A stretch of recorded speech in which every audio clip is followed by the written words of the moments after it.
Morning dear student. आज अपन बात करते हैं नेक्स्ट टॉपिक सेकंड बुक का 11 चैप्टर का। टॉपिक है अपना दर्पण। दर्पण किसे कहते हैं, दर्पण क्या होता है? सबसे पहले दर्पण की बात करें तो दर्पण किसे कहते हैं बेटा। दर्पण के लिए बात करें तो हम ये कहेंगे कि किसी भी कांच की एक सतह के ऊपर, ये कांच हो गया, इसकी एक सतह के ऊपर क्या कर दी जाए, पॉलिश कर दी जाए, तो दूसरा उसका भाग होता है, दूसरी जो सतह होती है उसका किसका कार्य करती है, दर्पण का कार्य करती है। यानी किसी भी कांच के एक टुकड़े, जो कांच का टुकड़ा होता है, उसके एक सतह के ऊपर किसी परावर्तन पॉलिश बोलते हैं, चमकीली पॉलिश कर दी जाती है, तो उसका दूसरी सतह किसका कार्य करती है, दर्पण का कार्य करती है, तो उसे क्या कहते हैं, दर्पण। अब दर्पण की बात करें तो दर्पण दो प्रकार के होते हैं। दर्पण कितने प्रकार होते हैं? दो प्रकार। एक होता है समतल दर्पण,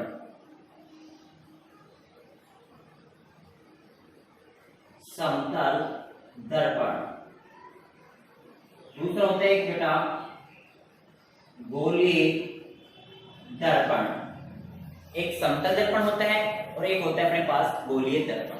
सबसे पहले अपन समतल दर्पण की बात करेंगे कि कोई भी कांच का भाग अपने पास, जैसे ये इस कांच की सतह के ऊपर एक समतल जो कांच होता है, समतल कांच की सतह के ऊपर क्या कर दिया जाए, परावर्तक पॉलिश या चमकीली पॉलिश कर दी जाए, तो उसका दूसरा जो भाग होता है वो दर्पण का कार्य करता है। किसका कार्य करता है? दर्पण का कार्य करता है। यानी समतल दर्पण किसे कहेंगे कि किसी भी समतल कांच जो होता है, उसकी समतल कांच की एक सतह के ऊपर क्या कर दी जाए, पॉलिश कर दी जाती है, तो उसकी दूसरी सतह होती है वो दर्पण का कार्य करती है। किसका कार्य करती है? दर्पण कार्य करती है। इसे समतल दर्पण कहते हैं। अब समतल दर्पण के कुछ बिंदु होते हैं, उन बिंदु की यदि हम बात करते हैं समतल दर्पण में क्या क्या बिंदु होती हैं, आप सुनना बेटा। ये दर्पण हो गया, ये अपने पास क्या है कि समतल दर्पण।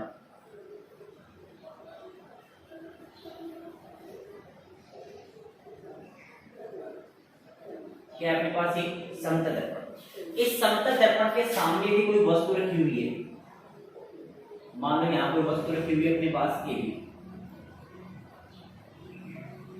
ये भी एक वस्तु है। इस वस्तु की दूरी x है। इस वस्तु का इस दर्पण में एक प्रतिबिंब बनता है, एक बड़ होता है अपने पास प्रतिबिंब।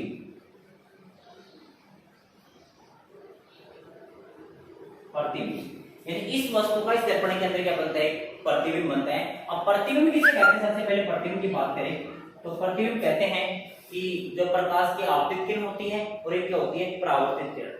जब कोई प्रकाश की दो या दो से अधिक परावर्तन किरणें एक दूसरे क्या करती हैं, काटती है। एक तो आपतित किरण बोलते हैं अपन,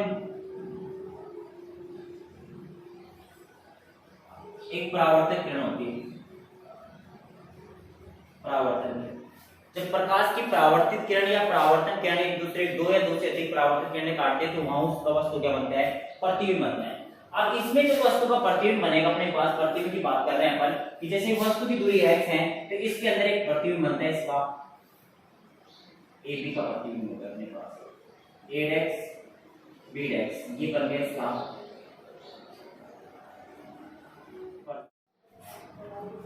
समतल दर्पण के अंदर क्या होता है बेटा, समतल दर्पण में जैसे वस्तु अपने पास x दूरी पे होती है, इसकी कोई जैसे वस्तु की दूरी यहां से हमारे पास क्या है, x है, तो समतल दर्पण के अंदर जो प्रतिबिंब बनता है, समतल दर्पण में जो प्रतिबिंब बनता है उसकी दूरी भी क्या होती है, x होती है। यानी पहला पॉइंट ये हुआ। फर्स्ट पॉइंट की बात करें कि समतल दर्पण के अंदर जित प्रतिबिंब बनते हैं वो वस्तु की जितनी दूरी पे बनता है, जितनी दूरी पे वस्तु, जैसे दर्पण से जितनी दूरी पे हम होते हैं तो उस दर्पण में प्रतिबिंब भी क्या बनता है, उतनी दूरी पे बनता है। तो पहला पॉइंट होता है कि समतल दर्पण के अंदर प्रतिबिंब वस्तु की दूरी के बराबर बनता है, जैसे वस्तु की जितनी दूरी है उतनी क्या होगी, उसकी प्रतिबिंब की दूरी होगी। नेक्स्ट सेकंड पॉइंट, समतल दर्पण के अंदर जितने वेग से जितनी वेग से वस्तु गति करती है, तो दर्पण के सामने वस्तु आएगी जाएगी आएगी जाएगी, जितने वेग से स्पीड से गति करती है उतने वेग से प्रतिबिंब भी क्या करता है, गति करता है। प्रतिबिंब का और वस्तु का वेग दोनों क्या होता है, समान होता है। कि दर्पण में जितने वेग से वस्तु गति कर रही है, दर्पण के सामने जब अपन गति करते हैं तो दर्पण में जो प्रतिबिंब अपना बनता है वो प्रतिबिंब भी उतने ही वेग से क्या करता है, गति करता है। तो दोनों का वेग क्या होता है, समान होता है। तीसरा पॉइंट, दूसरा वेग समान हो गया। तीसरे पॉइंट की बात करें, तीसरे पॉइंट के अंदर इसमें क्या होता है कि हम जैसे दर्पण में बाएं का दाएं दिखाई देना और दाएं का बाएं, यानी बाएं का तो दाएं दिखाई देना और दाएं का बाएं दिखाई देना, क्या कहलाता है? पार्श्व परावर्तन कहलाता है। तीसरा पॉइंट होता है कि बाएं का दाएं दिखाई देना, दाएं का बाएं दिखाई देना, वो पार्श्व परावर्तन कहलाता है। चौथा पॉइंट कि किसी वस्तु का प्रतिबिंब पूरा प्राप्त करने के लिए दर्पण की ऊंचाई क्या होनी चाहिए? जैसे अपन है, अपना प्रतिबिंब क्या बनना चाहिए? उस कांच के अंदर पूरा बनना चाहिए। उस कांच की ऊंचाई कितनी होगी? जो दर्पण होगा उस दर्पण की ऊंचाई कितनी होनी चाहिए? तो दर्पण की ऊंचाई क्या होती है बेटा? सुनो ध्यान से, कि दर्पण की ऊंचाई वस्तु की आधी होनी चाहिए। जो वस्तु की ऊंचाई होती है उसकी क्या होनी चाहिए? आधी होनी चाहिए। तो हमारा प्रतिबिंब क्या बनता है? उसके अंदर पूरा बनता है, यानी वस्तु की आधी होनी चाहिए। दर्पण की ऊंचाई क्या होनी चाहिए? वस्तु की आधी। तो उस वस्तु दर्पण के अंदर, जैसे इस वस्तु की ऊंचाई कितनी है अपने पास? जैसे 4 मीटर है या सेंटीमीटर है अपने पास, तो उसकी कितनी होनी चाहिए? आधी के लगभग होनी चाहिए, यानी 2 सेंटीमीटर। तो हमारी वस्तु है, प्रतिबिंब क्या बनेगा? उसके अंदर पूरा प्रतिबिंब प्राप्त होता है, कंप्लीट प्रतिबिंब उसके अंदर क्या होता है? प्राप्त होता है। यानी ये समतल दर्पण के कुछ पॉइंट है अपने पास जो आपके सामने है। जैसे इसमें एक नोट डाल के पॉइंट होता है अपने पास। जैसे दो दर्पण अपने पास किसी एंगल पे रखे हुए हैं, जैसे दो दर्पण अपने पास, एक दर्पण ये हो गया, एक दर्पण ये हो गया, दो दर्पणों के मध्य कोण हो गया अपने पास कितना? थीटा हो गया। इनके मध्य कोई वस्तु रखी हुई है, जैसे ए बी वस्तु हो गई अपने पास। इस ए बी की वस्तु के प्रतिबिंब कितने बनते हैं? प्रतिबिंब की संख्या यदि ज्ञात कराए कि इसके प्रतिबिंब कितने प्राप्त होंगे इसके अंदर, तो प्रतिबिंब ज्ञात करने का सूत्र होता है, वो होता है अपने पास 360 डिग्री बटे में थीटा माइनस 1। प्रतिबिंब ज्ञात करने, प्रतिबिंब की संख्या ज्ञात करने का सूत्र होता है। जैसे मान लो कि इसका मध्य का जो कोण हो गया अपने पास, एक क्वेश्चन बनता है कि 60 डिग्री पे रखे हुए, कितने डिग्री पे रखे हुए? 60 डिग्री पे।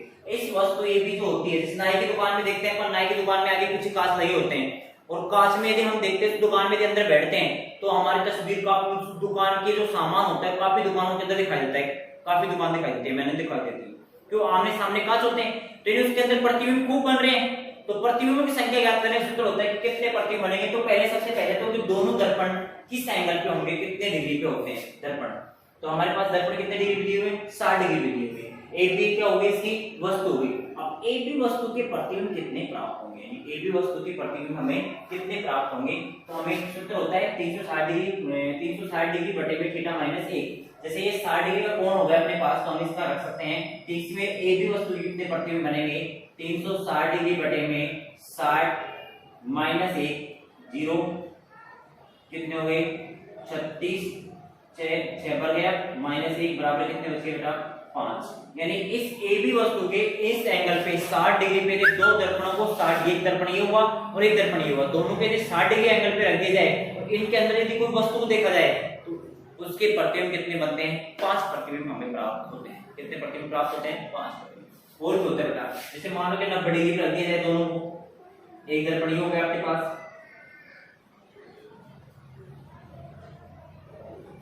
एक दर्पण ये हो गया, कितने डिग्री पे रखा हुआ है? 90 डिग्री पे। अब यदि 90 डिग्री पे दो दर्पण, यानी एक दर्पण ऐसे और एक दर्पण ऐसे 90 डिग्री पे रख दिए जाए, तो 90 डिग्री पे रखने के बाद इसमें कोई वस्तु यदि रखी जाती है, पी क्यू वस्तु है, इस पी क्यू वस्तु का कितने प्रतिबिंब प्राप्त होंगे? इस पी क्यू वस्तु की कितने प्रतिबिंब हमें बनेंगे? तो प्रतिबिंबों की क्या याद करनी है? हमें संख्या याद करनी है। प्रतिबिंबों की याद करनी है, संख्या याद करनी है। अब वही सूत्र होगा अपने पास कि थीटा का मान कितना दे दिया? 90 डिग्री। कितना दे दिया? 90 डिग्री। हम लिख सकते हैं कि 360 बटे में 90 माइनस 1, 0 से 0, 9 चौक 36 माइनस 1 बराबर कितने बन गए? 3। यानी जब दो दर्पणों को 90 डिग्री पे रखा जाता है, जब दो दर्पणों क्या रखा जाता है? 90 डिग्री पे रखा जाता है, तो उसके प्रतिबिंब कितने प्राप्त होते हैं? हमें प्रतिबिंब की संख्या कितनी होती है? 3 होती है। प्रतिबिंब की संख्या कितनी होती है? 3। इसके बाद जो नेक्स्ट है अपना दूसरा, वो होता है गोलीय दर्पण।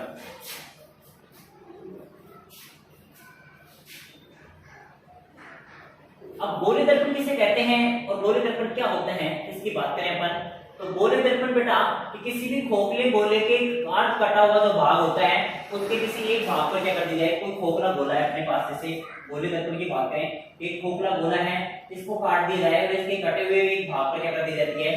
पॉलिश कर दी जाती है, तो वो क्या कहलाता है? अपना गोलीय दर्पण कहलाता है। यानी किसी खोखले गोले के कटे हुए भाग पर यदि हम क्या कर देते हैं, उसके काट के एक भाग पर पॉलिश कर दी जाती है, तो क्या कहलाता है? अपना गोलीय दर्पण। गोलीय दर्पण भी हमारे पास कितने प्रकार के होते हैं? 2 प्रकार के होते हैं।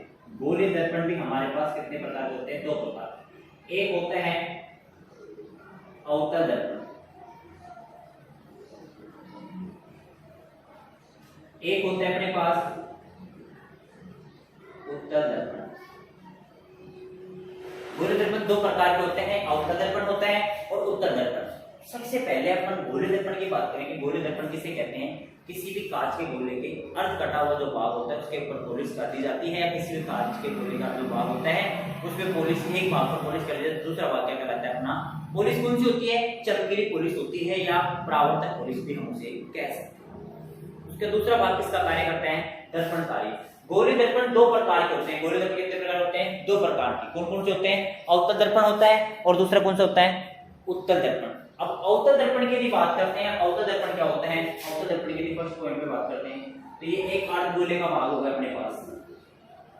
जैसे चम्मच देखिए, चम्मच और चमचा, चम्मच और चमचा देखा हुआ है, तो चम्मच के दसा हुआ भाग होता है, क्या होता है, उभरा हुआ। जैसे अपन नाश्ते में काम में लेते हैं तो दसे हुए भाग हो गए, एक उभरा हुआ, एक बाहर की ओर निकला हुआ होता है, उल्टे करके चम्मच देखते हैं, बाहर की ओर निकली होती है, तो उसके चम्मच के दो भाग होते हैं। इसी प्रकार इसमें दसा हुआ भाग होता है, क्या होता है, ये उभरा हुआ भाग होता है। और यदि हम इसके उभरे हुए भाग के ऊपर क्या कर दी जाती है, पॉलिश कर दी जाती है। यदि किसी भी अर्धगोले का जो भाग होता है, किसी भी अर्धगोले के उभरे हुए भाग के ऊपर क्या कर दी जाती है, पॉलिश कर दी जाती है। उभरे हुए भाग के ऊपर क्या कर दी जाती है, पॉलिश कर दी जाती है, तो उसका दसा हुआ भाग होता है, जो अंदर की ओर दसा हुआ भाग होता है, वो परावर्तन का कार्य करता है। किसका कार्य करता है, परावर्तन का। इसके ऊपर एक पोल भी होता है बेटा, ध्रुव बोलते हैं इसको, ध्रुव भी बोलते हैं, पोल होता है। तो ये कौन सा दर्पण हो अपने पास, अवतल दर्पण।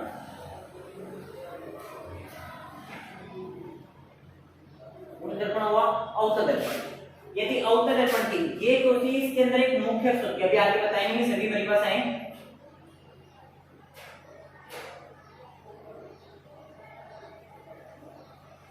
मुख्य स्रोत, मुख्य से समांतर जब प्रकाश किरण आती है तो इसके ऊपर ये आपके प्रकाश किरण होगी।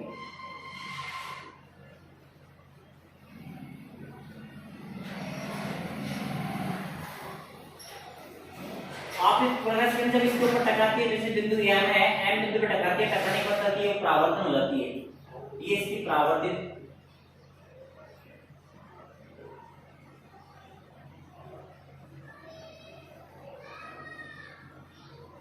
ये परावर्तन किरण होगी। ये बिंदु पे एकत्रित होते हैं, जिसे फोकस बिंदु कहते हैं, एफ कहते हैं। ये क्या करता है, जो भी प्रकाश किरण आती है उनकी ये आपकी प्रकाश किरण हो गई, टकरा गई, टकरा गई हो जाती है परावर्तन।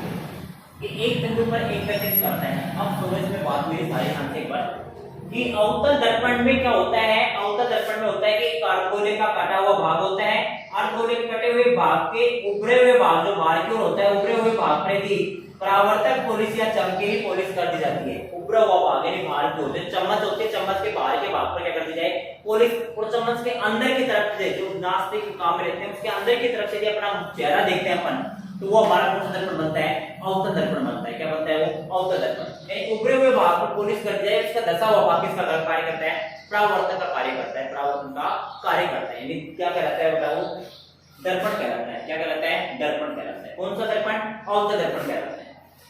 अभी क्या होता है कि अवतल दर्पण पर जब प्रकाश की किरण, इसको अभिसारी दर्पण भी कहते हैं, ध्यान रखना, इसका दूसरा नाम अभिसारी, अभिसारी का मतलब प्रकाश की किरणों को एक बिंदु पर एकत्रित करता है, इसलिए इसको अभिसारी दर्पण भी कहा जाता है। ये क्या करता है, एक बिंदु पर इनको एकत्रित करता है, इसलिए क्या कहा जाता है, अभिसारी दर्पण भी कहा जाता है। जैसे देखो, सभी प्रकाश की किरण परावर्तन होने के बाद एक बिंदु से गुजर रही है, तो ये फोकस बिंदु होती है और ये एक जगह एकत्रित कर रहे हैं, जिसका मतलब इसे क्या कह रहे हैं अपन, अभिसारी दर्पण भी कहा जाता है। किसको, अवतल दर्पण। ये क्या करता है, एक प्रकाश की किरणों को एकत्रित करता है, परावर्तन के पश्चात क्या करता है, ये एकत्रित करता है, इसलिए इसे अभिसारी दर्पण भी कहा जाता है। जैसे एक बिंदु पर क्या करता है,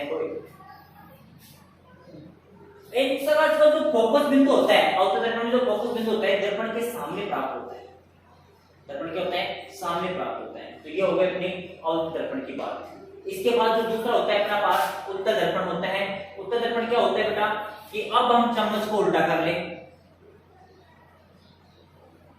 कि अब चम्मच के धसे हुए भाग पर पॉलिश कर दी जाए, तो उसका उभरा हुआ भाग क्या बनता है अपने पास, अवतल क्योंकि परावर्तन का कार्य करेगा, परावर्तन कार्य करेगा, किसका कार्य करेगा, अवतल दर्पण, उत्तल दर्पण का कार्य करता है, किसका कार्य है। अब ये प्रकाश की जैसे इसकी मुख्य अक्ष होती है, ध्रुव भी वही होता है, P वही होता है, मुख्य अक्ष वही होती है, ये आपतित प्रकाश किरण आ गई, आपतित प्रकाश किरणों को ये फैला देता है, वो क्या करता है, एकत्रित करता है, ये क्या करता है, उसको फैला देता है, टकराई और फैल गई। ये एक बिंदु पे एकत्रित नहीं होती है, इनको पीछे की ओर बढ़ाने पर इनका फोकस बिंदु प्राप्त होता है, इनके आभासी मानते हैं, इनको पीछे की ओर बढ़ाते हैं तो इनके क्या प्राप्त होता है, हमें फोकस बिंदु प्राप्त होता है, पीछे दर्पण के पीछे प्राप्त होता है फोकस बिंदु। यानी ये क्या करता है, प्रकाश की किरणों को फैलाता है, और ये क्या करता है, प्रकाश की किरणों को एक अवतल दर्पण तो एकत्रित करता है, उत्तल दर्पण प्रकाश की किरणों को क्या कर देता है, फैला देता है, इसलिए इसे अपसारी दर्पण भी कहा जाता है। उत्तल दर्पण क्या कहा जाता है, अपसारी दर्पण भी कहा जाता है, अपसारी दर्पण भी कहा जाता है, किसको, उत्तल दर्पण। इसका फोकस बिंदु वैसे दर्पण के पीछे प्राप्त होता है। तो ये बात हो गई अपनी अवतल और उत्तल दर्पणों की, कि गोले दर्पण दो प्रकार के होते हैं, एक अवतल दर्पण होता है तो दूसरा कौन सा होता है, उत्तल दर्पण होता है। इनकी परिभाषा आपके सामने आ चुकी। अब नेक्स्ट अपने पास आता है कुछ विशेष परिभाषाएं होती हैं जो इंपॉर्टेंट है, जो हमारे जैसे कुछ परिभाषाओं की बात करते हैं बेटा, जो आगे तक काम में आती रहती हैं। वो परिभाषाएं किस प्रकार है, यानी बेसिक बातें होती हैं, ये बेसिक बात की बात करें चैप्टर में भी अपन टॉपिक स्टार्ट नहीं हो रहे अपने। अवतल लो या उत्तल लो, दर्पण कोई सा ले सकते हैं, जैसे अवतल दर्पण लेते हैं अपन के लिए,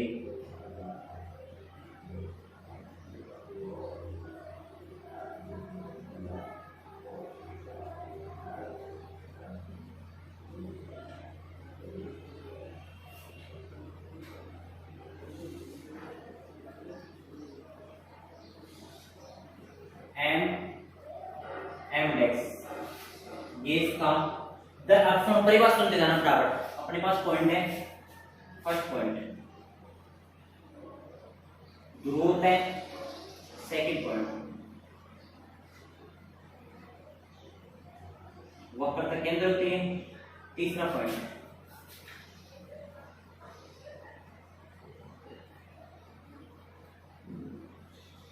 वक्रता त्रिज्या कैपिटल आर से व्यक्त करते हैं, कैपिटल सी से व्यक्त करते हैं, चौथा पॉइंट मुख्य अक्ष होती है, पांचवा पॉइंट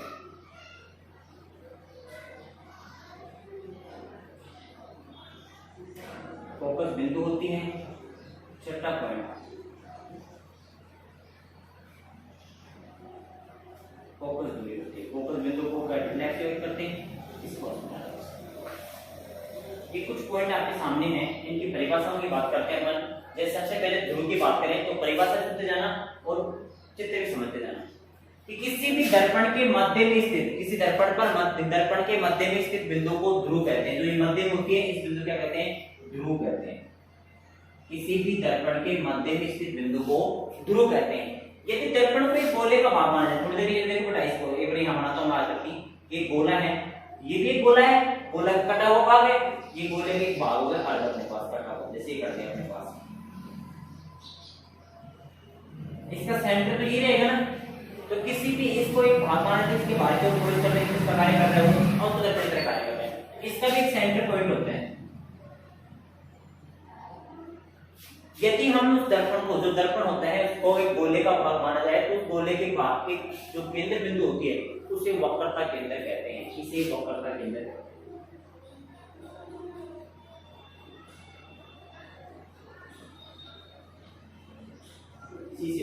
इसे क्या कहते हैं, वक्रता केंद्र। वक्रता कैसे सुनाएंगे कि किसी भी गोले का जो केंद्र होता है, गोले का भाग माना जाता है। यदि हम दर्पण को एक गोले का भाग माना जाए तो गोले के केंद्र को वक्रता केंद्र कहते हैं। यदि दर्पण को हम गोले का भाग माना जाए तो गोले के केंद्र को वक्रता केंद्र कहते हैं, जिसे सी से व्यक्त करते हैं।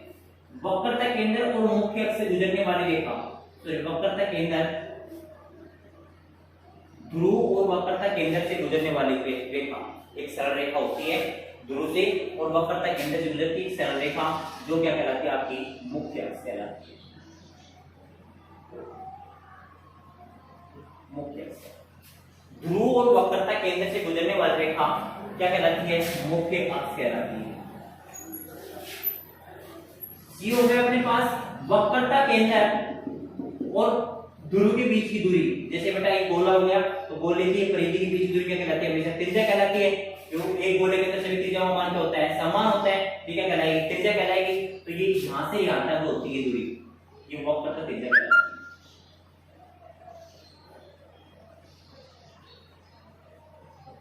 जिसे कैपिटल आर से व्यक्त करते हैं, क्या कहलाती है? वक्रता त्रिज्या कहलाती है।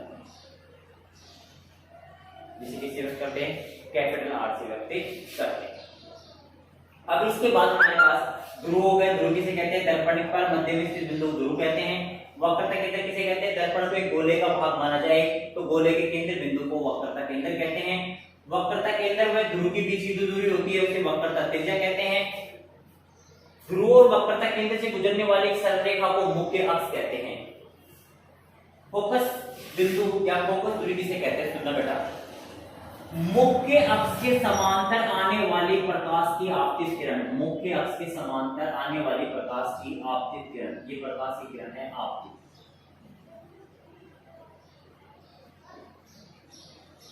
ये मुख्य अक्ष की क्या है? समांतर, पैरेलल है, समांतर है। मुख्य अक्ष के समांतर आने वाली प्रकाश की किरण दर्पण पे टकराने के पश्चात परावर्तन होने पर मुख्य अक्ष के जिस बिंदु पे काटती है, दर्पण पे टकराकर परावर्तित होने के पश्चात या दर्पण पे टकराकर मुख्य अक्ष के जिस बिंदु पे काटती है, मुख्य अक्ष के जिस बिंदु पे काटती है उसे फोकस बिंदु कहते हैं, एम। उसे कहते हैं फोकस बिंदु, एफ कहते हैं। ये परावर्तक किरण हो गई, परावर्तित किरण हो गई। मुख्य अक्ष के समांतर आने वाली, मुख्य अक्ष के समांतर आने वाली प्रकाश की आपतित किरण दर्पण पे टकराने के पश्चात मुख्य अक्ष के जिस बिंदु पे काटती है, मुख्य अक्ष के जिस बिंदु पे काटती है उसे फोकस बिंदु कहते हैं। उसे क्या कहते हैं? फोकस बिंदु, जिसे कैपिटल एफ से व्यक्त करते हैं। फोकस बिंदु में ध्रुव के बीच की दूरी पी हो गया, तो फोकस बिंदु और ध्रुव के बीच की दूरी होती है, ये जो दूरी होती है इसे फोकस दूरी कहते हैं। इसे कहते हैं फोकस दूरी कहते हैं। किसके? एफ और पी के बीच की, यानी एफ पी एफ, और ये क्या है अपने पास? पीसी। भाई पी से और सी तक की दूरी है ये, और ये किसकी दूरी है? पी से एफ तक की दूरी है, इसे फोकस दूरी अपन कहते हैं। एक बार फिर वापस रिवाइज करते हैं अपन। दर्पण पर मध्य में स्थित बिंदु को ध्रुव कहते हैं। दर्पण में गोले का भाग माना जाए तो उसके केंद्र बिंदु को वक्रता केंद्र कहते हैं। वक्रता केंद्र और ध्रुव के बीच की दूरी को वक्रता त्रिज्या कहते हैं। ध्रुव और वक्रता केंद्र से गुजरने वाली एक सरल रेखा को मुख्य अक्ष कहते हैं। मुख्य अक्ष के समांतर आने वाली प्रकाश की आपतित किरण दर्पण पे टकराने के पश्चात मुख्य अक्ष के जिस बिंदु पे काटती है, जिस बिंदु पर काटती है उसे फोकस बिंदु कहते हैं। फोकस बिंदु और ध्रुव के बीच की दूरी को फोकस दूरी कहते हैं, स्मॉल। ये हमारी कुछ परिभाषाएं हो गई। नेक्स्ट टॉपिक की बात करते हैं अपन बेटा कल के वीडियो में। धन्यवाद। एक बार आप इनको सभी क्वेश्चनों को जो भी पढ़ाया आपको उसको एक बार थोड़ा ध्यान से देख लेना। बाकी इनके नोट्स की बात करेंगे अपन बाद में।